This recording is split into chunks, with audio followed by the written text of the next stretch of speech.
Friends, मेरे channel को like share subscribe कीजिए और बेल आइकन को दबाइए। तो आज का ब्लॉग स्टार्ट करते हैं। Welcome back to my channel.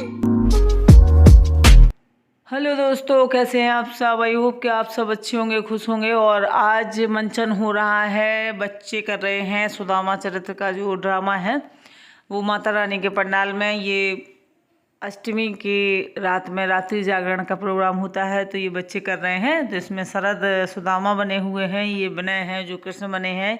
ये सारे बच्चे मोहल्ले की पहली बार ये सब कर रहे हैं। तो चलिए देखते हैं और आप लोग ज़रूर बताइएगा कि इन लोगों का कैसा लगा आप लोगों को। बच्चों का हौसला ज़रूर बढ़ाएं आप। और ये देखिए, आज कॉपीराइट तो हो गई वीडियो में, तो फिर उसका भी देख लेंगे, बाद में डिलीट कर देंगे। वीडियो जो भी होगा देख लेंगे, पहले आप लोग देख लीजिएगा और बताइएगा। और बीच बीच में कुछ आवाज़ें डिस्टर्ब करेंगी तो उसके लिए माफ़ करिएगा, बहुत ज़्यादा भीड़ है। तो चलिए देखते हैं। तुम यहाँ कहाँ भटक रहे हो? ए भाई, जानता हूँ ये मार्ग से कृष्ण के महलों को जाता है। मैं उनसे ही मिलने आया हूँ भाई। यह भी तुम रही? द्वारकाधीश से मिलने का यह कौन सा समय है? महाराज अभी दरबार में नहीं है। अरे पंडित जी, श्री कृष्ण अपने महल के शयन कक्ष में आराम कर रहे हैं।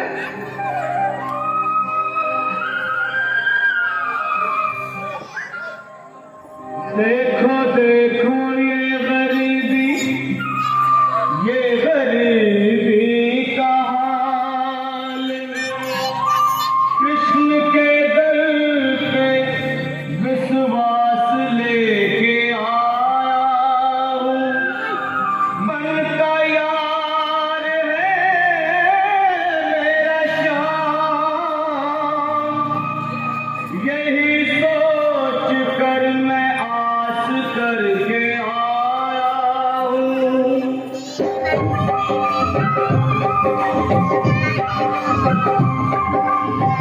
अरे द्वारपालो, कन्हैया से कह दो।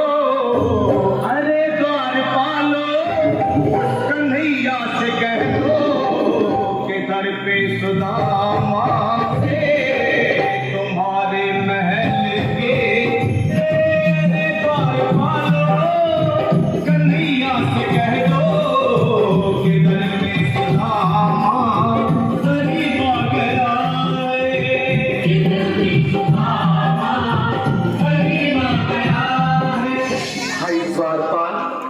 मुझ पर दया करो भाई। बस तुम जाकर कन्हैया को ये बता दो कि उनका बाल सखा सुदामा मिलने आया। मेरे इस फटे हाल पर मत जाओ भाई, तुम बस जाकर मेरा संग। क्या हंसी चर्चा करने को हमें मिले हैं? तुम ठहरे निर्धन फटेहाल ब्राह्मण, तुम्हारे अंग से गरीबी बदहाली झलक रही है। और कहा महाराज श्री कृष्ण, क्षमा करना पंडित जी।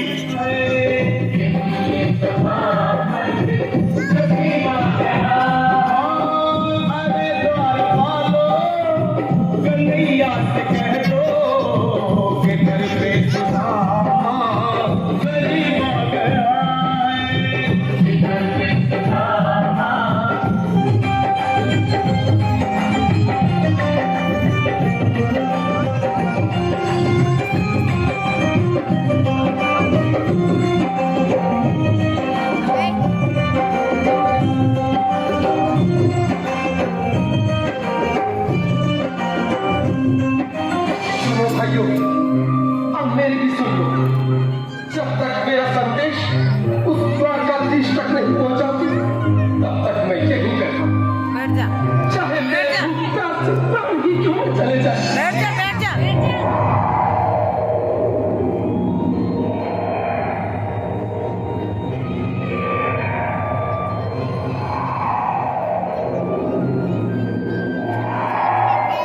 ये यहाँ से जाने का नाम नहीं है। अरे देखो तो सही, इसकी देह कैसे कांप रही है। लगता है जैसे प्राण हाथों पर रखे हैं। भगवान न करे अगर ब्राह्मण ने यही प्राण त्याग दिए तो, और अगर ये सच में द्वारकाधीश अमित हो तो क्या होगा भैया? सही कहते हो।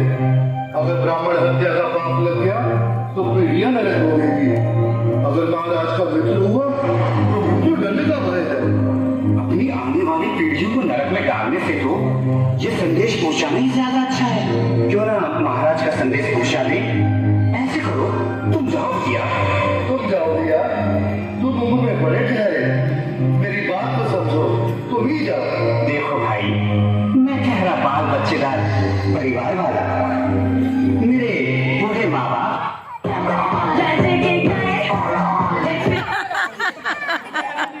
महाराज क्षमा चाहता हूँ, पर कारण ही कुछ ऐसा है। द्वार पर एक ब्राह्मण स्वयं को रुक क्यों गए? आगे बोलो।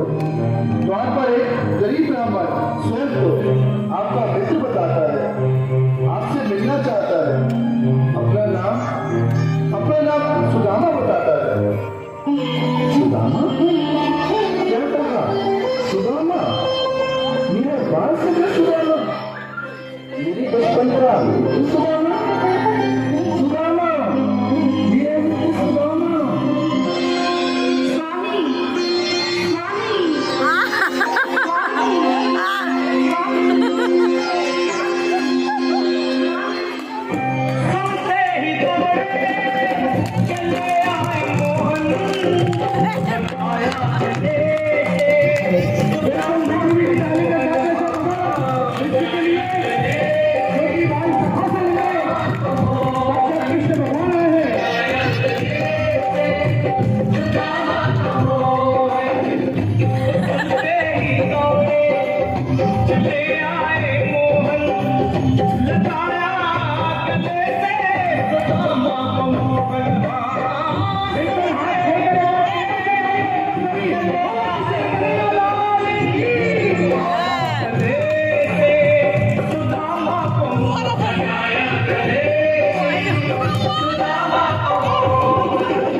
तो भगवान कृष्ण अपने महलों में ले गए हैं सुदामा जी को। अब वो अपने सिंहासन पर बिठाएंगे, तो सिंहासन पर बिठा नहीं पाएंगे क्योंकि ये जो द्वारपाल छोटा सा बना हुआ है बच्चा, तो ये दरवाजे पे खड़ा ना होकर भगवान कृष्ण के बगल में बैठा है और वो बैठने नहीं दे रहा है सुदामा जी को। देखिए आप अभी, और ये बच्चा खुद ही बैठ जाएगा जाके। और ये बहुत छोटा बच्चा है और बच्चों का उत्साह देखिए आप कि इतने छोटे छोटे बच्चे भी, देखिए आप, सुदामा जी को बैठना था और ये खुद बैठ गया।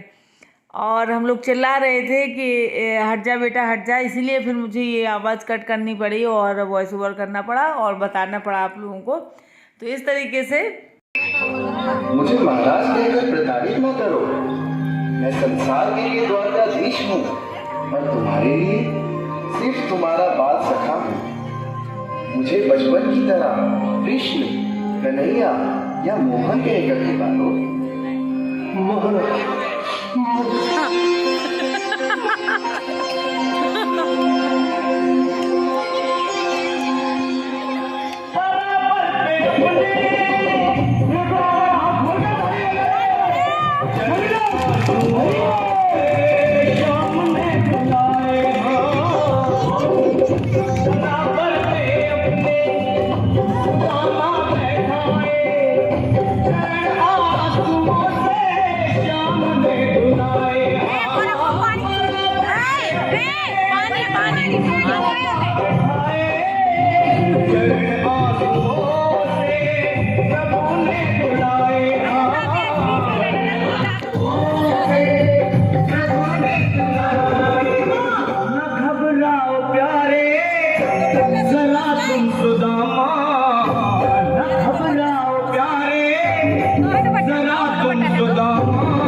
चलिए, तीनों लोकों का स्वामी बना चुके हैं भगवान कृष्ण सुदामा को और चरण भी पखर गए हैं। और अब इसके बाद यहाँ पे समापन होगा इस ड्रामे का। तो आप लोगों को ये ड्रामा कैसा लगा ज़रूर बताएं आप कमेंट में। तो बाय बाय दोस्तों।